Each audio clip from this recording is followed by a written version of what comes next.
ನಮಸ್ಕಾರ, ಎಲ್ಲರಿಗೂ ಚಾನೆಲ್ಗೆ ಸ್ವಾಗತ. ಯುಗಾದಿ ಹಬ್ಬದ ಹಾರ್ದಿಕ ಶುಭಾಶಯಗಳು. ಪರಾಭವ ನಾಮ ಸಂವತ್ಸರ ಎಲ್ಲರಿಗೂ ಒಳ್ಳೇದನ್ನ ಮಾಡಲಿ. ನಿಮ್ಮ ಮನಸ್ಸಿನ ಆಸೆಗಳು ಈಡೇರ್ತಾ ಹೋಗ್ಲಿ. ದೇವರು ಎಲ್ಲರಿಗೂ ಒಳ್ಳೇದು ಮಾಡಲಿ ಅಂತ ಕೇಳ್ಕೋತಾ ವ್ಲಾಗ್ನ ಶುರು ಮಾಡ್ತಾ ಇದ್ದೀನಿ. ಅಫ್ಕೋರ್ಸ್ ಹಬ್ಬ ಅಂತ ಅಂದಮೇಲೆ ಬೆಳಗಿಂದ ಅಡುಗೆ ತಿಂಡಿ ಪೂಜೆ ಎಲ್ಲ ಕೆಲಸಗಳು ಆಗಿರುತ್ತೆ. ಸೊ ನೀವು ಅದನ್ನ ನೋಡ್ತೀರಾ ಬೆಳಗಿಂದ ಏನೆಲ್ಲ ಮಾಡಿದೆ ಅಂತ ಹೇಳಿ. ಇವಾಗ ಸಂಜೆ ಆಗಿದೆ, 7:30 ಆಗಿದೆ. 6:30ಗೆ ಶುರು ಮಾಡೋಣ ಅಂದ್ಕೊಂಡೆ, ಬಟ್ ಬೆಳಗಿನ ಕೆಲಸ ಅದನ್ನೆಲ್ಲ ಮುಗಿಸ್ಕೊಳ್ಳೋದು. ಇನ್ನು ಅಡುಗೆ ಮನೇಲಿ ಅಲ್ಲಿ ಇಲ್ಲಿ ನಿಮಗೆ ಚೂರು ಪಾರು ರಂಪ ಕಾಣಿಸ್ತಿರ್ಬೋದು. ಅದು ಸಾಮಾನುಗಳು ಅಲ್ಲಿ ಇಲ್ಲಿ ಇದಾಗಿರೋದು, ಅದನ್ನೆಲ್ಲ ಇವಾಗ ವೈಂಡ್ ಅಪ್ ಮಾಡ್ತಾ ಕೂತ್ರೆ ಬೇರೆ ಕೆಲಸಗಳು ಮಾಡೋಕ್ಕಾಗಲ್ಲ ಅಂಥೇಳಿ ಎಷ್ಟು ಇದು ಮಾಡೋಕ್ಕಾಗುತ್ತೋ ಅಷ್ಟು ಮಾಡಿಕೊಂಡು ಮುಂದಿನ ಕೆಲಸಕ್ಕೆ ಹೋಗ್ಬೇಕು. ಹಬ್ಬದ ದಿವಸ ಇದೇನೇ ವಿಶೇಷ ಅನ್ಬೋದು. ಒಬ್ಬಟ್ಟು ಮಾಡಿದೆ. ಹಬ್ಬದ ಅಡುಗೆಗಳು ಗೊತ್ತಲ್ಲ, ಪಲ್ಯಗಳು, ಕೋಸಂಬರಿಗಳು, ಅನ್ನ ಸಾರು, ಮಾವಿನಕಾಯಿ ಚಿತ್ರಾನ್ನ. ಇವತ್ತಿನ ದಿವಸ ಮಾವಿನಕಾಯಿ ಚಿತ್ರಾನ್ನ ಮಾಡಿದ್ರಾಗತ್ತಾ. ಚಾನಲಲ್ಲಿ ಮಾವಿನಕಾಯಿ ಚಿತ್ರಾನ್ನದ ರೆಸಿಪಿಗಳಿದೆ, ಖಂಡಿತ ನೀವು ನೋಡ್ಬೋದು. ಯಾಕೆಂತಂದರೆ ಊಟದಲ್ಲಿ ಏನೇನೆಲ್ಲ ಅಡುಗೆಗಳಾಗಿತ್ತು ಅಂತ ತೋರಿಸಿದಾಗ ಈ ರೆಸಿಪಿ ಆ ರೆಸಿಪಿ ಅಂತ ಪ್ರಶ್ನೆಗಳು ಬರುತ್ತೆ. ಆಲ್ರೆಡಿ ಚಾನಲ್ನಲ್ಲಿದೆ. ಸೊ ಹಾಗಾಗಿ ಅದನ್ನೆಲ್ಲ ಏನು ಡೀಟೇಲಾಗಿ ಶೂಟ್ ಮಾಡಲಿಲ್ಲ. ಬೆಳಗಿಂದ ಅದೆಲ್ಲ ಕೆಲಸ ಆಯಿತು. ಸಂಜೆ ಆದಮೇಲೆ ರೆಡಿ ಆಗಿಬಿಟ್ಟು ಪಂಚಾಂಗ ಶ್ರವಣ ಮಾಡಬೇಕು. ಹೊರಗೆಲ್ಲೂ ಹೋಗೋಕ್ಕಾಗಿಲ್ಲ. ದೇವಸ್ಥಾನಗಳಿಗೆ ಹೋಗಿ ಪಂಚಾಂಗ ಶ್ರವಣ ಮಾಡ್ತಿರ್ತಾರೆ, ಕೇಳಬೇಕು ಅಂತ ತುಂಬ ಇರುತ್ತೆ. ಬಟ್ ಈ ಎಕ್ಸಾಮಿನ ಗಲಾಟೆಯಲ್ಲಿ ಎಲ್ಲೂ ಹೋಗೋದಕ್ಕಾಗೋದಿಲ್ಲ. ಸೊ ಅದೆಲ್ಲ ಮುಗಿದ್ಮೇಲೆ ನಿಧಾನಕ್ಕೆ ಹೋಗೋದು ಅಂತ ಅಂದ್ಕೊಳ್ಳೋದು. ಆದರೆ ಯುಗಾದಿ ಹಬ್ಬದ ದಿವಸ ಹೋದರೆ ಒಂದು ವಿಶೇಷನೇ ಇರುತ್ತೆ. ಅದೇನೆ ನಿಮ್ಮಲ್ಲೂ ಕೂಡ ಸುಮಾರು ಜನ ದೇವಸ್ಥಾನಗಳಿಗೆ ಹೋಗಿ ಪಂಚಾಂಗ ಶ್ರವಣ ಕೇಳಿಸ್ಕೊತಾ ಇರ್ತೀರಾ, ಗೊತ್ತು ನನಗೆ. ನಾವು ಮನೆಯಲ್ಲೇ ನಮ್ಮ ಪಂಚಾಂಗ ಶ್ರವಣ ಮಾಡ್ಕೊಂಬಿಡೋಣ ಅಂಥೇಳಿ ರೆಡಿ ಆಗೋಣ ಅಂತ ಅಂದ್ಕೊಂಡೆ. ರೇಷ್ಮೆ ಸೀರೆ ಅಥವಾ ಟ್ರೆಡಿಷ್ನಲಾಗಿ ಆ ಥರ ರೆಡಿ ಆಗೋದು ಇದ್ದೇ ಇರುತ್ತೆ ಇವತ್ತಿನ ದಿವಸ. ಮತ್ತು ಸೆಕೆ ಕೂಡ, ಬೇಸಿಗೆಗಾಲ ಇನ್ನೇನು ಶುರು ಆಗಿರೋದು. ಮಳೆ ಬರ್ತಿದೆ, ಆದ್ರೂ ಸೆಕೆ ಕೂಡ ಹಾಗೆ ಇದೆ. ಒಂದು ರೀತಿ ಖುಷಿ ಆಗುತ್ತೆ. ಯಾಕೆಂತಂದರೆ ಬೇಸಿಗೆಗಾಲ ಬಂದಾಗ ಬೆವರು ಬರೋದು ಇದೆಲ್ಲ ಒಲೆ ಮುಂದೆ ನಿಂತ್ಕೊಂಡು ಮಾಡೋದು ಎಲ್ಲ ಕಷ್ಟ. ಬಟ್ ಏನಂತಂದರೆ ತಿಂದಿದ್ದು ಚೆನ್ನಾಗಿ ಜೀರ್ಣ ಆಗುತ್ತೆ, ಆರೋಗ್ಯ ಚೆನ್ನಾಗಿರುತ್ತೆ. ಒಂದು ರೀತಿಯಲ್ಲಿ ಚಳಿಗಾಲ ಕಂಪೇರ್ ಮಾಡಿದ್ರೆ ಈ ಸತಿ ಎದ್ದು ನಾನು ಚಳಿಗಾಲಕ್ಕಿಂತ ಬೇಸಿಗೆಗಾಲ ಎದ್ದು ಬರೋದನ್ನ ಎದುರು ನೋಡ್ತಾ ಇದ್ದೆ ಅಂತಲೇ ಹೇಳ್ಬೋದು. ಸೊ ಅದೆಲ್ಲ ಕತೆ ಏನೇ ಇರಲಿ, ಯುಗಾದಿ ಹಬ್ಬದ ಹಾರ್ದಿಕ ಶುಭಾಶಯಗಳು. ಬೆಳಗಿಂದ ಏನೇನೆಲ್ಲ ಆಯಿತು ನೀವೆಲ್ಲ ನೋಡ್ಕೊಂಡು ಬನ್ನಿ. ಅಫ್ಕೋರ್ಸ್ ಇದು ಹೊಸ ಸೀರೆ, ಪೋಚಂಪಲ್ಲಿ ಸೀರೆ, ಇದು ಕಾಟನ್ ಸೀರೆ, ಹ್ಯಾಂಡ್ಲೂಮ್ ಸೀರೆ ಬರುತ್ತಲ್ಲ ಅದು. ರೇಷ್ಮೆ ಸೀರೆ ಉಟ್ಕೊಂಡು ಸ್ವಲ್ಪ ಶೆಕೆ ಟ್ರೆಡಿಷ್ನಲ್ ಆ ಥರ ರೆಡಿ ಆಗೋದೇನು. ಇವತ್ತಿನ ದಿವಸ ಸ್ವಲ್ಪ ಬೇರೆ ಥರನೇ ರೆಡಿ ಆಗೋಣ. ಈ ಯುಗಾದಿ ಈ ಥರ ವಿಶೇಷವಾಗಿ ಇಟ್ಕೊಂಡು ಈ ಥರ ರೆಡಿ ಆದೆ. ಸೊ ನೀವು ಏನೆಲ್ಲ ಮಾಡಿದ್ರಿ ಹಬ್ಬದ ದಿವಸ ಖಂಡಿತ ಕಾಮೆಂಟ್ ಸೆಕ್ಷನ್ ಬರೆದು ತಿಳಿಸ್ಬೋದು. ನಾನು ಕೂಡ ಓದೋದಕ್ಕೆ ಹಾಗೇನೆ ಒಂದು ಹಾರ್ಟ್ ಕೊಡೋದಕ್ಕೆ ಕಾಯ್ತಾ ಇರ್ತೀನಿ. ಮತ್ತೊಮ್ಮೆ ಯುಗಾದಿ ಹಬ್ಬದ ಹಾರ್ದಿಕ ಶುಭಾಶಯಗಳು. ಬೆಳಗ್ಗಿಂದ ನಾನು ಏನೆಲ್ಲ ಮಾಡಿದೆ ಅದನ್ನೆಲ್ಲ ನೀವು ನೋಡ್ಕೊಂಡು ಬನ್ನಿ. ಅದಾದಮೇಲೆ ಪಂಚಾಂಗ ಶ್ರವಣ ಮಾಡ್ತಿರೋದನ್ನು ನೋಡ್ತೀರಾ. ಬನ್ನಿ, ಬ್ಲಾಗ್ ಮುಂದುವರಿತಾ ಹೋಗುತ್ತೆ.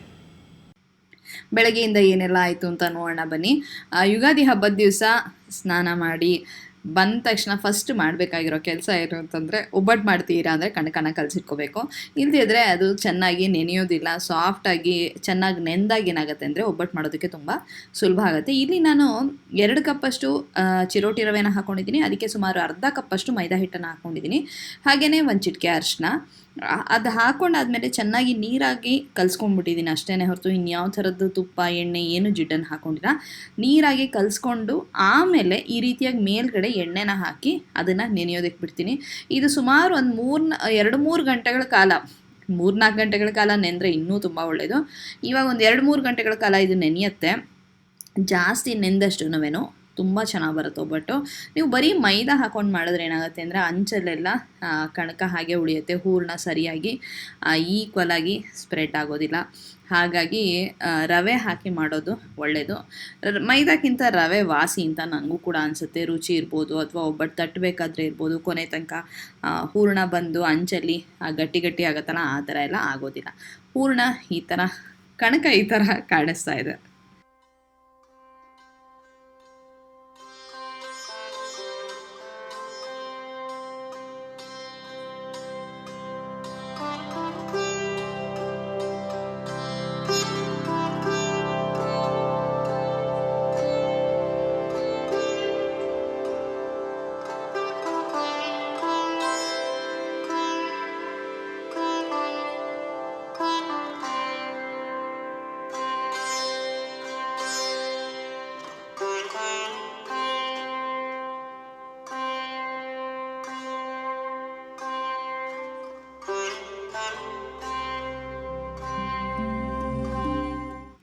ಪೂಜೆ ಆಯಿತು, ಹಾಗೆಯೇ ಲಘುವಾಗಿ ಉಪಹಾರ ಕೂಡ ಆಯಿತು. ಇವಾಗ ಅಡುಗೆ ಕೆಲಸ ಶುರು ಮಾಡ್ಕೋಬೇಕು. ಪಲ್ಯ ಮಾಡೋಣ ಅಂತ ಅಂದ್ಕೊಂಡಿದ್ದೀನಿ. ಒಂದು ಬೀನ್ಸಿನ ಪಲ್ಯ, ಇನ್ನೊಂದು ಸೀಮೆ ಬದನೆಕಾಯಿ ಪಲ್ಯ, ಹಾಗೆಯೇ 2 ಥರ ಕೋಸಂಬರಿ ಆಗಬೇಕು. ಒಬ್ಬಟ್ಟಿಗಂತೂ ಕಣಕ ಕಲಸಿಟ್ಟಿದ್ದೀನಿ, ನೀವು ನೋಡಿದ್ರಿ. ಹೂರಣ ಕೂಡ ರೆಡಿ ಮಾಡ್ಕೋಬೇಕು. ಎಲ್ಲದನ್ನು ಕೂಡ ನಾನು ಡೀಟೇಲ್ಡಾಗಿ ತೋರಿಸೋದಕ್ಕೆ ಹೋಗೋದಿಲ್ಲ, ಯಾಕೆಂದರೆ ಚಾನಲ್ನಲ್ಲಿ ರೆಸಿಪಿಗಳೆಲ್ಲ ಇದೆ, ನೀವು ಚೆಕ್ ಮಾಡ್ಬೋದು. ಆಮೇಲೆ ಪಲ್ಯ ಎಲ್ಲ ಒಗ್ಗರಣೆ ಹಾಕಿ ಮಾಡೋ ಅಂಥದ್ದು, ಯಾವುದೇ ರೀತಿ ಮಸಾಲೆಗಳಾಗಲಿ ಏನೂ ಇಲ್ಲ. ತುಂಬ ಒಂಥರ ಲೈಟಾಗಿರೋ ಹಾಗೆ, ಅಂದರೆ ಒಬ್ಬಟ್ಟೆಲ್ಲ ತಿಂದಾಗ ಅದೇನೇ ಸಾಕಷ್ಟು ಹೆವಿ ಅಲ್ವಾ, ಅಂಥ ಸಮಯದಲ್ಲಿ ಕೋಸಂಬರಿಗಳು ಪಲ್ಯಗಳು ಎಲ್ಲ ಒಂದು ಸ್ವಲ್ಪ ಲೈಟಾಗಿ, ಅಂದರೆ ಜಾಸ್ತಿ ಖಾರ ಉಪ್ಪು ಇಲ್ಲದೆ ಹದವಾಗಿದ್ದರೆ ತಿನ್ನೋದಕ್ಕೂ ಕೂಡ ಚೆನ್ನಾಗಿರುತ್ತೆ. ಹಾಗೆಯೇ ಸಾಕಷ್ಟು ಫೈಬರ್ ಅಂಶ ಕೂಡ ನಮಗೆ ಸಿಕ್ಕಂಗಾಗುತ್ತೆ. ನಮ್ಮ ಹಬ್ಬ ಅಥವಾ ಸಭೆ ಸಮಾರಂಭಗಳಲ್ಲಿ ಮಾಡೋ ಅಂಥ ಅಡುಗೆಗಳೇನಿದೆಯಲ್ಲ, ಅದಂತೂ ವೆಲ್ ಬ್ಯಾಲೆನ್ಸ್ಡ್ ಡಯಟ್ ಅಂತಲೇ ಹೇಳ್ಬೋದು. ಅದರಲ್ಲಿ ಸಾಕಷ್ಟು ನಾರಿನಂಶ ಇರುತ್ತೆ, ಪ್ರೋಟೀನ್ ಇರುತ್ತೆ, ಕಾರ್ಬೋಹೈಡ್ರೇಟ್ಸ್ ಇರುತ್ತೆ, ಎಲ್ಲದೂ ಕೂಡ ಇರುತ್ತೆ. ಒಂದು ರೀತಿ ಬ್ಯಾಲೆನ್ಸ್ಡ್ ಆಗೇ ಇರುತ್ತೆ ಅಂತ ಹೇಳ್ಬೋದು. ಈಗ ಈ ಸೀಮೆ ಬದನೆಕಾಯಿನ ಹೆಚ್ಕೊಳ್ತಾ ಇದ್ದೀನಿ. ಪಲ್ಯ ತುಂಬಾ ಕಡಿಮೆ ಕ್ವಾಂಟಿಟಿನೇ ನಾನು ಮಾಡೋದು, ಯಾಕೆ ಅಂತಂದರೆ ಎಲ್ಲದು ಬೇರೆಲ್ಲದು ಸಾಕಷ್ಟು ವೆರೈಟಿ ಇದ್ದಾಗ ಪಲ್ಯಗಳೆಲ್ಲ ಒಂದು ಸತಿಗೆ 2 ಸತಿಗೆ ಬೇಗ ಖಾಲಿ ಆಗೋ ಹಂಗೆ ಮಾಡಿಕೊಂಡ್ರೆ ವಾಸಿ. ರಾತ್ರಿ ಎಲ್ಲ ಇಟ್ಟರೆ ಇನ್ನೊಂದು ಬೇಸಿಗೆಗಾಲ ಬೇಗ ಅದು ಹಳಸೋಗೋ ಸಾಧ್ಯತೆ ಇರುತ್ತೆ. ಹೋಗಲ್ಲ, ಯಾಕೆಂದರೆ ಮನೇಲಿ ನಾವು ತುಂಬ ಚೆನ್ನಾಗಿ ಒಗ್ಗರಣೆಯಲ್ಲಿ ಹುರಿದು ಮಾಡಿರ್ತೀವಿ, ಹಾಗಾಗಿ ಸಾಧ್ಯತೆ ಕಡಿಮೆ. ಆದರೆ ತಿನ್ನೋದಕ್ಕೂ ಕೂಡ ಇಂಟ್ರೆಸ್ಟ್ ಇರಲ್ಲ ಅಲ್ವಾ. ಅದರಲ್ಲೂ ಯುಗಾದಿ ಹಬ್ಬ ಅಂದ ತಕ್ಷಣ ಒಬ್ಬಟ್ಟು, ಮಾವಿನಕಾಯಿ ಚಿತ್ರಾನ್ನ. ನೀವು ಒಬ್ಬಟ್ಟನ್ನ ಹೀರೋ ಅಂತೀರ ಅಂದರೆ ಮಾವಿನಕಾಯಿ ಚಿತ್ರಾನ್ನ ಹೀರೋಯಿನ್ ಅನ್ಬೋದು, ಅಥವಾ ಮಾವಿನಕಾಯಿ ಚಿತ್ರಾನ್ನ ಹೀರೋ ಆದರೆ ಒಬ್ಬಟ್ಟು ಹೀರೋಯಿನು, ಯಾವ ಥರ ಬೇಕಾದ್ರೂ ಅನ್ಕೋಬೋದು. 2 ಮೇಜರ್ ಕ್ಯಾರೆಕ್ಟರ್ಗಳು ಅದು ಇದ್ದಾಗ ಬೇರೆದೆಲ್ಲದು ಕೂಡ ಸೈಡ್ಸ್ ಏನಿದೆಯಲ್ಲ, ಅದು ಒಂದು ಸತಿ ಊಟ ಮಾಡ್ಬೇಕಾದ್ರೆ ತಿನ್ನೋದಕ್ಕೆ ಖುಷಿ ಕೊಡುತ್ತೆ. ರಾತ್ರಿ ಹೊತ್ತಿಗೆಲ್ಲ ಇಂಟ್ರೆಸ್ಟೇ ಕಡಿಮೆ ಆಗೋಗ್ಬಿಟ್ಟಿರುತ್ತಲ್ವ. ಇವಾಗ ನಾನು ಸೌತೆಕಾಯಿನ ಹೆಚ್ಚಿಟ್ಕೊಂಡಿದ್ದೀನಿ. ಸೌತೆಕಾಯಿ ಕೋಸಂಬರಿಗೆ ಹೀಗೆ ಎಲ್ಲ ತಯಾರು ಮಾಡಿಕೊಂಡೆ. ಅದಾದಮೇಲೆ ಸಾಕಷ್ಟು ಕೆಲಸಗಳಾಗಿ ಹೋಗಿದೆ.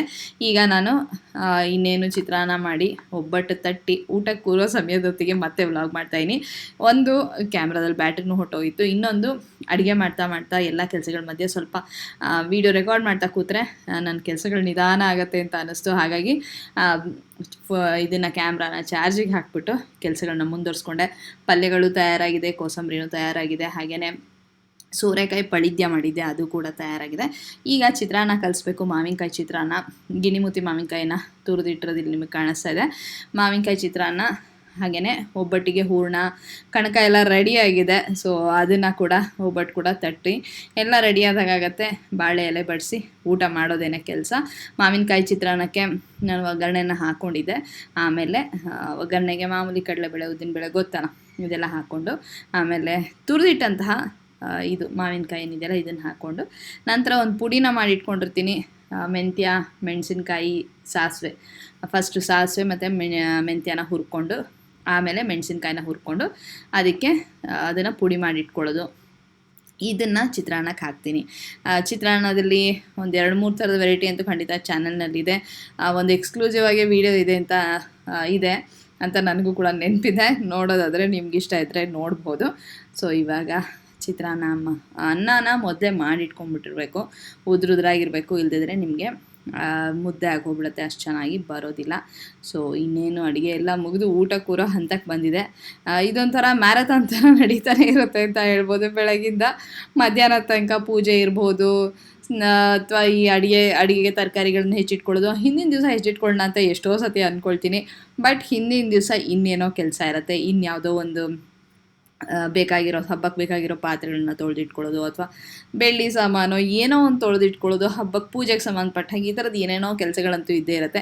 ಹಿಂದಿನ ದಿವಸ ಅಂತೂ ಆಗೋದಿಲ್ಲ, ಬಟ್ ಪ್ರತಿ ವರ್ಷವೂ ಅನ್ಕೋತಾ ಇರ್ತೀನಿ ಹಿಂದಿನ ದಿವಸ ತರಕಾರಿ ಎಲ್ಲ ಹೆಚ್ಚಿಟ್ಕೊಂಡ್ಬಿಡ್ಬೇಕು, ಬೆಳಗ್ಗೆ ಸುಲಭವಾಗಿ ಅಡುಗೆ ಮಾಡೋದಕ್ಕಾಗತ್ತೆ. ಒಂದು ಅರ್ಧ ಮುಕ್ಕಾಲು ಗಂಟೆ 1 ಅವರ್ ತನಕನೂ ಈ ಥರ, ಅಂದರೆ ಈ ಕೊತ್ತಂಬರಿ ಸೊಪ್ಪು, ಹಸಿರು ಮೆಣಸಿನ್ಕಾಯಿ ಅಥವಾ ಕೋಸಂಬರಿಗೆ ಬೇಕಾಗಿರೋದು ಇದೆಲ್ಲದು ಮಾಡಿಟ್ಕೊಂಡ್ಬಿಟ್ರೆ ಸುಲಭವಾಗಿ ಅಡುಗೆ ಮಾಡ್ತಾ ಹೋಗ್ಬೋದು ಅಂತ ಅನಿಸುತ್ತೆ. ಬಟ್ ಪ್ರತಿ ವರ್ಷವೂ ಇನ್ನೇನೋ ಒಂದು ಕೆಲಸ ಕಾದಿರುತ್ತೆ. ದೇವ್ರ ಮನೆ ಕ್ಲೀನ್ ಮಾಡ್ಕೊಳ್ಳೋದಿರ್ಬೋದು, ಅಥವಾ ಅಡುಗೆ ಮನೆಯಲ್ಲಿ ಏನೋ ಒಂದು ಕ್ಲೀನ್ ಮಾಡ್ಕೊಳ್ಳೋದು, ತಂದಿರೋ ಸಾಮಾನ ಜೋಡಿಸ್ಕೊಳ್ಳೋದು, ಹೀಗೇ. ಸೊ ಒಬ್ಬಟ್ಟು ಮಾಡೋದಕ್ಕೆ ಕಣಕ ನೆಂದು ಎಷ್ಟು ಚೆನ್ನಾಗಿ ತಯಾರಾಗಿತ್ತಲ್ವ, ಅದು ಮಾಡಾಯಿತು. ಈಗ ಎಲೆಗೆ ಬಡಿಸೀನಿ, ಸ್ವಲ್ಪ ಆಚೆ ಈಚೆ ಆಗಿದೆ ಎಲೆಯಲ್ಲಿ ಬಡಿಸಿರೋದು. ಈ ಪಳಿದ್ಯ ಮಾಡಿದ್ದೆಲ್ಲ ಸೋರೆಕಾಯಿ ಅದೊಂಚೂರು ಸ್ಪ್ರೆಡ್ ಆಗಿತ್ತು, ಅದನ್ನು ಸರಿ ಮಾಡಿ ತೋರಿಸ್ತಾ ಇದ್ದೀನಿ. ಬಟ್ ಎಲೆ ಅಂತೂ ಸುಂದರವಾಗಿ ಕಾಣಿಸ್ತಾ ಇದೆ. ಹುರುಳಿಕಾಯಿ ಪಲ್ಯ, ಸೀಮೆ ಬದನೆಕಾಯಿ ಪಲ್ಯ, ಕ್ಯಾರೆಟ್, ಹೆಸರುಬೇಳೆ, ಕೋಸಂಬರಿ, ಸೌತೆಕಾಯಿ, ಕಡಲೆಬೇಳೆ, ಕೋಸಂಬರಿ, ಹಾಗೆಯೇ ಮಾವಿನಕಾಯಿ ಚಿತ್ರಾನ್ನ ಇಲ್ಲದೇ ಯುಗಾದಿ ಹಬ್ಬನೇ ಇಲ್ಲ ಅಂತ ಹೇಳ್ಬೋದು. ಜೊತೆಗೆ ಅನ್ನ, ತೋವೆ, ತುಪ್ಪ, ಒಂದು ಸ್ವಲ್ಪ ಶಾವಿಗೆ ಪಾಯಸ ಮಾಡಿದ್ದೆ. ಒಬ್ಬಟ್ಟು ಮಾಡಿದ ದಿವಸ ಪಾಯಸದ ಕಡೆಗೆ ಯಾರಿಗೂ ಅಷ್ಟು ಗಮನ ಹೋಗೋದಿಲ್ಲ, ಆದರೂ ಹಬ್ಬ ಅಲ್ವಾ ಒಂದು ಸ್ವಲ್ಪ ಮಾಡಿದ್ದೆ. ಸೊ ಈ ರೀತಿ ತಯಾರಾಗಿತ್ತು ನಮ್ಮ ಬಾಳೆ ಎಲೆ ಊಟ. ಹಾಗೆ ಒಬ್ಬಟ್ಟು ಕೂಡ ಇಲ್ಲಿ ರೆಡಿಯಾಗಿದೆ. ತುಂಬ ಚೆನ್ನಾಗಿ ಬಂದಿತ್ತು, ತುಂಬ ರುಚಿಯಾಗಿ ಬಂದಿತ್ತು. ಹಾಗೆಯೇ ಕಣಕ ಕೂಡ ಚೆನ್ನಾಗಿ ನೆಂದು ಮೃದುವಾಗಿ ಬಂದಿತ್ತು, ತುಂಬ ಚೆನ್ನಾಗಾಗಿತ್ತು ಒಬ್ಬಟ್ಟು. ಈಗ ಸಂಜೆ ಸಮಯ ಆಗಿದೆ, ಪಂಚಾಂಗ ಶ್ರವಣ ಮಾಡಬೇಕು. ಸೊ ರೆಡಿಯಾಗಿ ಬಂದು ಹೊಸ ಬಟ್ಟೆ ಉಟ್ಕೊಂಡು ಹಾಕ್ಕೊಂಡು ಕೈಕಾಲು ಮುಖ ತೊಳ್ಕೊಂಡು ಎಲ್ಲ ರೆಡಿಯಾಗಿ ಕೂತ್ಕೊಂಡು ಪಂಚಾಂಗ ಶ್ರವಣ ಮಾಡೋ ಸಮಯ. ಇದರೊಳಗೆ ಸಾಮಾನ್ಯವಾಗಿ ಎಲ್ಲರಿಗೂ ಅರ್ಥ ಆಗುವಂಥದ್ದು ಅಂದರೆ ರಾಶಿ ಫಲ. ಖಂಡಿತ ಅದನ್ನ ಎಲ್ಲರೂ ಓದೇ ಪಂಚಾಂಗ ಶ್ರವಣನೂ ಆಯಿತು. ಇವಾಗ ರಾತ್ರಿ ಊಟದ ಕಡೆ ಗಮನ ಕೊಡಬೇಕು. ಒಬ್ಬಟ್ಟನ್ನು ಎಲ್ಲ ಮಾಡೋದಕ್ಕೆ ಹೋಗೋದಿಲ್ಲ, ನಾನು ಹಾಗೆ ಇಟ್ಬಿಟ್ಟಿರ್ತೀನಿ. ಬೇಕು ಅನ್ಸಿದಾಗ ಬಿಸಿಯಾಗಿ ಮಾಡ್ಕೊಳ್ಳೋ ಹಾಗೆ ಮಾಡಿರ್ತೀನಿ. ಹಿಟ್ಟನ್ನು ಆ್ಯಕ್ಚುಲಿ ಏನು ಮಾಡ್ಬೋದು ಅಂದರೆ, ಹಿಟ್ಟನ್ನು ಎಷ್ಟು ಬೇಕೋ ಅಷ್ಟು ಕಲಿಸ್ಕೊಂಡು ಮಾಡಿಬಿಟ್ಟು ಉಳಿದು ಅಕಸ್ಮಾತ್ ನಾಳೆಗೂ ಮಾಡ್ಕೋಬೇಕು ಅಂತಿದ್ರೆ ಫ್ರೆಶ್ ಆಗಿ ಕಲಿಸ್ಕೊಂಡು ಆ ಥರ ಕೂಡ ಮಾಡ್ಬೋದು. ಅಥವಾ ಒಂದು ದಿವಸಕ್ಕೆ ಮ್ಯಾನೇಜ್ ಮಾಡೋಕ್ಕಾಗತ್ತೆ ಅಂದರೆ ಫ್ರಿಜ್ಜಲ್ಲಿ ಇಟ್ಕೊಂಡು ಒಟ್ಟಿಗೆ ಕಲಿಸ್ಬಿಟ್ಟು ಫ್ರಿಜ್ಜಲ್ಲಿ ಇಟ್ಕೊಂಡು ಕೂಡ ಮಾಡ್ಬೋದು. ಚಿರೋಟಿ ರವೆ ಮತ್ತು ಮೈದಾ ಎರಡು ಹಾಕಿ ಮಾಡ್ತೀರಾ ಅಂತಂದರೆ ಹಿಟ್ಟು ನೆಂದಷ್ಟು ಚೆನ್ನಾಗಿ ಬರುತ್ತೆ. ಕೆಲವರು ಬರೀ ಮೈದಾ ಎಲ್ಲ ಹಾಕ್ತಾರಲ್ಲ, ಆವಾಗ ಹಿಟ್ಟು ಒಂದು ದಿವಸ ಎಲ್ಲ ಇಡೋದಕ್ಕಾಗೋದಿಲ್ಲ. ಫ್ರಿಜ್ಜಲ್ಲಿ ಇಟ್ಟರೂ ಕೂಡ ಅದ್ರದ್ದು ಒಂದು ಫ್ರೆಶ್ನೆಸ್ ಏನಿರುತ್ತಲ್ಲ ಅದು ಹೊಟ್ಟೋಗ್ಬಿಡುತ್ತೆ, ಸ್ವಲ್ಪ ಹುಳಿ ಬಂದ ಹಾಗೆ ಆ ಥರ ಎಲ್ಲ ಆಗುತ್ತೆ. ನಾನು ಚಿರೋಟಿ ರವೆನೇ ಜಾಸ್ತಿ ಹಾಕಿರ್ತೀನಿ, ಮೈದಾ ಸ್ವಲ್ಪ ಹಾಕಿರ್ತೀನಿ ಅಷ್ಟೇ. ಒಂಥರ ಏನಂತಾರೆ ಬೈಂಡಿಂಗು ಅಥವಾ ಒಂದು ಸ್ವಲ್ಪ ಸಾಫ್ಟಾಗಿ ಬರೋದಕ್ಕೆ ಅಂತ ಹೇಳ್ಬೋದು. ಸೊ ಇವಾಗ ಒಬ್ಬಟ್ಟು ಮಾಡಬೇಕು. ಒಂದು 3-4 ಒಬ್ಬಟ್ಟು ಮಾಡಿ ಏನೋ ಸ್ವಲ್ಪ ಹೂರ್ಣ ಉಳಿಯುತ್ತೆ, ನಾಳೆ ಮಾಡ್ಕೋಬೋದು ಅಂತ ಇಟ್ಕೊಳ್ಳೋದು. ಒಂದೇ ದಿವಸ ಮಾಡಿ ಇಟ್ಬಿಟ್ರೆ ಏನಾಗುತ್ತೆ ಅಂದರೆ ಮಾರನೇ ದಿವಸಕ್ಕೆ ತಿನ್ನೋದಕ್ಕೆ ಹಳೇದಾಗೇ ಆಗುತ್ತೆ. ಅಫ್ಕೋರ್ಸ್ ಹೂರ್ಣ ಇಟ್ರು ಹಳೇದಾಗುತ್ತೆ, ಬಟ್ ಬಿಸಿಯಾಗಿ ಮಾಡ್ಕೊಂಡು ತಿಂದಾಗ ಆ ಮಜಾ ಇದೆಯಲ್ಲ ಅದು ಸಿಗೋದಿಲ್ಲ ಒಂದೇ ಸತಿ ಮಾಡಿದ್ರೆ. ಆಮೇಲೆ ಹಬ್ಬದ ದಿವಸ ಇನ್ನೊಂದೇನು ಅಂದರೆ ಸಾಕಷ್ಟು ಕೆಲಸಗಳಿರುತ್ತೆ. ಆ ಕೆಲಸಗಳ ಮಧ್ಯೆ ನಿಂತ್ಕೊಂಡು ಅಷ್ಟು ಮಾಡಿದಷ್ಟು ಒಬ್ಬಟ್ಟು ಮಾಡಿ ಮುಗಿಸೋದು ಸ್ವಲ್ಪ ಟೈಮು ಸಿಗೋದಿಲ್ಲ. ಆಮೇಲೆ ಸ್ವಲ್ಪ ಸುಸ್ತು ಮಾಡಿಸೋಂಥ ಕೆಲಸ ಕೂಡ ಆಗುತ್ತೆ. ಸೊ ಹಾಗಾಗಿ ಈ ರೀತಿ ನಾನು ಪ್ಲಾನ್ ಮಾಡ್ಕೊಂಡಿರ್ತೀನಿ. ಮಾರನೇ ದಿವಸಕ್ಕೂ ಪುರ್ಸೊತ್ತಾಗಿದ್ದಾಗ ಇನ್ನೊಂದು 2-3-4 ಆ ಥರ ಆಗೋಷ್ಟು ಕ್ವಾಂಟಿಟಿ ಮಿಕ್ಕಿರುತ್ತೆ. ಯಾಕೆಂದರೆ ಅಳತೆ ಗೊತ್ತಿರುತ್ತಲ್ವಾ, ಇಷ್ಟೇ ಹಾಕಿ ಮಾಡೋದು, ಇಷ್ಟೇ ಖರ್ಚಾಗೋದು, ಒಂದು 3-4 ಎಕ್ಸ್ಟ್ರಾ ಕೊಡೋದಕ್ಕೋ ಈ ಥರದ್ದು ಅಂತೆಲ್ಲ ಐಡಿಯಾ ಇರುತ್ತಲ್ವ. ಸೊ ಹಾಗಿದ್ದಾಗ ಈ ಥರ ಮಾಡ್ಕೋಬೋದು. ಪಂಚಾಂಗ ಶ್ರವಣನೂ ಆಯಿತು, ಬೆಳಗಿಂದಾಗ ಏನೆಲ್ಲ ಆಯಿತು ಅಂತೇಳಿ ನೀವು ಕೂಡ ವ್ಲಾಗ್ ನೋಡಿದ್ದೀರಾ ಅಂತ ಅಂದ್ಕೊಳ್ತೀನಿ. ಈ ಸತಿ ವ್ಲಾಗ್ ಮಾಡೋದು ಬೇಡ ಅಂತ ಅಂದ್ಕೊಂಡೆ, ಯಾಕೆಂತಂದರೆ ಬೇಗ ಕೆಲಸಗಳು ಮುಗಿಸ್ಕೊಂಬೋಣ. ವ್ಲಾಗ್ ಮಾಡ್ತಾ ಕೂತ್ರೆ ಸ್ವಲ್ಪ ಮಾಡೋ ಕೆಲಸದ ಸಮಯ ಏನಿದೆಯಲ್ಲ ಅದು 2ರಷ್ಟು ಆಗೋಗುತ್ತೆ. ಅರ್ಧ ಗಂಟೆಲಿ ಮುಗಿಯೋ ಕೆಲಸ 1 ಗಂಟೆಲಿ ಆಗುತ್ತೆ. ಬಟ್ ಆಮೇಲೆ ಅನಿಸ್ತು ವ್ಲಾಗ್ ಬಂದು ಸುಮಾರು ದಿವಸ ಆಯಿತು. ಹಾಗೆಯೇ ಹಬ್ಬ ಬರುತ್ತೆ, ಹಬ್ಬದ ವ್ಲಾಗಿಗೋಸ್ಕರ ನೀವು ಕೂಡ ಕಾಯ್ತಾ ಇರ್ತೀರ ಅಂಥೇಳಿ. ಸೊ ಹಾಗಾಗಿ ಮಾಡಿದೆ, ಎಷ್ಟಾಗುತ್ತೋ ಅಷ್ಟನ್ನು ಮಾಡಿದ್ದೀನಿ. ನಿಮಗೂ ಕೂಡ ಇಷ್ಟ ಆಗಿದೆ ಅಂತ ಅಂದ್ಕೊಳ್ತೀನಿ. ನೀವು ಹೇಗೆಲ್ಲ ಹಬ್ಬನ ಆಚರಿಸಿದ್ರಿ, ಹೊಸ ಬಟ್ಟೆ, ಹೊಸ ಸೀರೆ, ಹೊಸ ಡ್ರೆಸ್ಸು ಏನಾಗಿರ್ಬೋದು ಎಲ್ಲದನ್ನು ಯುಗಾದಿ ಹಬ್ಬಕ್ಕೆ ಹಾಕೋಬೇಕಲ್ವ ಹೊಸ ಬಟ್ಟೆ. ಸೊ ಏನೆಲ್ಲ ಹೇಗೆ ಕೊಂಡ್ಕೊಂಡ್ರಿ, ಹೇಗೆ ಆಚರಿಸಿದ್ರಿ ಎಲ್ಲದನ್ನು ಕೂಡ ನನಗೆ ಕಾಮೆಂಟ್ ಸೆಕ್ಷನಲ್ಲಿ ಬರ್ತಿ ತಿಳಿಸ್ಬೋದು. ನಾನು ಕೂಡ ಓದೋದಕ್ಕೆ ಕಾತರದಿಂದ ಕಾಯ್ತಾ ಇರ್ತೀನಿ. ಇಷ್ಟೇ ಹೇಳ್ತಾ ಇನ್ನೊಮ್ಮೆ ಯುಗಾದಿ ಹಬ್ಬದ ಹಾರ್ದಿಕ ಶುಭಾಶಯಗಳು. ಪರಾಭವ ನಾಮ ಸಂವತ್ಸರ. ಹೆಸರು ಸ್ವಲ್ಪ ಕೇಳೋದಕ್ಕೆ ಭಯ ಆಗಿದೆ, but hoping for the best ಅಂತಾರಲ್ಲ, ಹಾಗೇನೆ ಎಲ್ಲದು ಒಳ್ಳೇದಾಗಲಿ, ಎಲ್ಲದು ಕೂಡ ಒಳ್ಳೆಯ ದಿನಗಳನ್ನು ತೋರಿಸ್ತಾ ಹೋಗ್ಲಿ ಅನ್ನೋ ಆಶಯದ ಜೊತೆಗೇನೆ ಮುಂದುವರಿಯೋದು ಅದೇ ಜೀವನ. ಸೊ ಇಷ್ಟ ಹೇಳ್ತಾ ಈ ವ್ಲಾಗ್ನ ಮುಗಿಸ್ತಾ ಇದ್ದೀನಿ. ಸಿಗೋಣ ಇನ್ನೊಂದು ಸುಂದರವಾದ ವ್ಲಾಗಲ್ಲಿ. ಅಲ್ಲಿವರೆಗೂ ಧನ್ಯವಾದಗಳು. ವ್ಲಾಗ್ ಮುಗೀತು ಅಂತ ಅಂದ್ಕೊಂಡ್ರಾ? ಇಲ್ಲ, ಇದೊಂಚೂರು ನಿಮ್ಮ ಜೊತೆ ಹಂಚ್ಕೊಳ್ಳೋಣ ಅಂತ ಅನ್ನಿಸ್ತು. ರಾತ್ರಿ ಒಬ್ಬಟ್ಟು ಮಾಡ್ತಿದ್ದೆ, ಆಗ ನೆನಪಾಯಿತು ನಾನು ನಿಮಗೆ ಒಬ್ಬಟ್ಟು ತಟ್ಟಿದ್ದು ಬೇಯಿಸಿದ್ದು ಇದೆಲ್ಲದನ್ನು ಕೂಡ ಏನು ನಿಮ್ಮ ಜೊತೆ ಹಂಚ್ಕೊಳ್ಳಿಲ್ಲ ಅಂಥೇಳಿ. ತುಂಬ ಚೆನ್ನಾಗಾಗಿತ್ತು, ನಿಮಗೂ ಕೂಡ ತೋರಿಸೋಣ ಅಂತ ಅನ್ನಿಸ್ತು. ಯಾಕೆಂದರೆ ನೀವುಗಳು ಕೂಡ ಮನೆಯಲ್ಲಿ ಪ್ರಯತ್ನ ಪಡ್ತಿರ್ತೀರ, ನಿಮ್ಮ ಎಕ್ಸ್ಪೀರಿಯೆನ್ಸು ಕೂಡ ಹಂಚ್ಕೊಳ್ಳೋಕೆ ನೀವು ಕಾತರಿಂದ ಕಾಯ್ತಿರ್ತೀರ. ಜೊತೆಗೆ ನಾನು ಕೂಡ ನನ್ನ ಎಕ್ಸ್ಪೀರಿಯೆನ್ಸ್ ಹಂಚ್ಕೊಳ್ಳೋದಕ್ಕೋಸ್ಕರ ಹೇಗೆ ಬಂತು ಅಂತ ತೋರಿಸೋದಕ್ಕೋಸ್ಕರ ಈ ವಿಡಿಯೋ ಕ್ಲಿಪ್ನ ಕೊನೆಗೆ ಆ್ಯಡ್ ಮಾಡೋಣ ಅಂತ ಅಂದ್ಕೊಂಡೆ. ಒಬ್ಬಟ್ಟು ಸ್ಟಫಿಂಗ್ ಮಾಡೋದಿರ್ಬೋದು, ಅಥವಾ ತಟ್ಟೋದಿರ್ಬೋದು, ಅಥವಾ ಕಾವಲಿ ಮೇಲೆ ಅದು ಉಬ್ಬಿ ಬರೋದಿರ್ಬೋದು, ಇದೆಲ್ಲದನ್ನು ನೋಡೋದಕ್ಕೆ ಖುಷಿ ಆಗುತ್ತಲ್ವ. ನಾವು ಕೂಡ ಮಾಡೋಣ ಅಂಥೇಳಿ ಕೆಲವ್ರಿಗೆ ಇನ್ಸ್ಪಿರೇಷನ್ ಕೂಡ ಕೊಡ್ಬೋದು ಅಂತ ಅಂದ್ಕೊಳ್ತೀನಿ. ಒಬ್ಬಟ್ಟು ಮಾಡೋದು ತುಂಬ ಏನು ಕಷ್ಟವಾದ ಕೆಲಸ ಅಲ್ಲ. ಒಂದು ಸ್ವಲ್ಪ ಪ್ರಾಕ್ಟೀಸ್ ಮಾಡಿಕೊಂಡ್ರೆ, ಹಾಗೆಯೇ ಚಿಕ್ಕ ಪುಟ್ಟ ವಿಷಯಗಳನ್ನು ಗಮನದಲ್ಲಿಟ್ಕೊಂಡ್ರೆ, ಉದಾಹರಣೆಗೆ ಕಣಕನ ಚೆನ್ನಾಗಿ ಕಲಿಸ್ಕೊಂಡು ಹದವಾಗಿ ಕಲಿಸ್ಕೊಂಡು ನೆನೆಸಿಡೋದಿರ್ಬೋದು. ಹಾಗೆಯೇ ಎಷ್ಟು ಸಾಫ್ಟಾಗಿ ನಿಮ್ಮ ಕಣಕ ಇರುತ್ತೋ ಹಾಗೆಯೇ ಅಷ್ಟೇ ಸಾಫ್ಟಾಗಿ ಹೂರಣ ಕೂಡ ಇರಬೇಕು. ಇದೆರಡೂ ಕೂಡ ಒಂದೇ ಹದದಲ್ಲಿದ್ದಾಗ ನಿಮಗೆ ಒಬ್ಬಟ್ಟು ತಟ್ಟೋದಕ್ಕೆ ಸುಲಭ ಆಗುತ್ತೆ. ಹೂರಣ ಗಟ್ಟಿಯಾಗಿ ಹೋಗಿದೆ, ಕಣಕ ತುಂಬ ಸಾಫ್ಟಾಗಿ ಹೋಗಿದೆ, ಅಥವಾ ಕಣಕ ಗಟ್ಟಿಯಾಗಿದೆ, ಹೂರಣ ನೀರಾಗಿದೆ, ಇದೆರಡೂ ಆದರೂ ಕೂಡ ಇದರದ್ದು ತಾಳಮೇಳ ಬೇರೆ ಆಗಿ ಒಬ್ಬಟ್ಟು ತಟ್ಟೋದಕ್ಕೆ ಬರೋದಿಲ್ಲ. ಈ ಶೀಟ್ ಮೇಲೆ ಸ್ವಲ್ಪ ಎಣ್ಣೆನ ಹಚ್ಕೊಂಡು ಫಸ್ಟ್ ಕೈಯಲ್ಲಿ ಸ್ವಲ್ಪ ದೊಡ್ಡದು ಮಾಡಿಕೊಂಡ್ರೆ ಒಳ್ಳೆಯದು. ಯಾಕೆಂತಂದರೆ ಹೂರಣ ಹದವಾಗಿ ಎಲ್ಲ ಕಡೆ ಹರಡ್ಕೊಳ್ಳುತ್ತೆ. ಆಮೇಲೆ ಲಟ್ಟಣಿಗೆನ ತೊಗೊಂಡು ಲಟ್ಟಿಸ್ತಾ ಹೋದರೆ ಒಬ್ಬಟ್ಟು ತಯಾರಾಗುತ್ತೆ.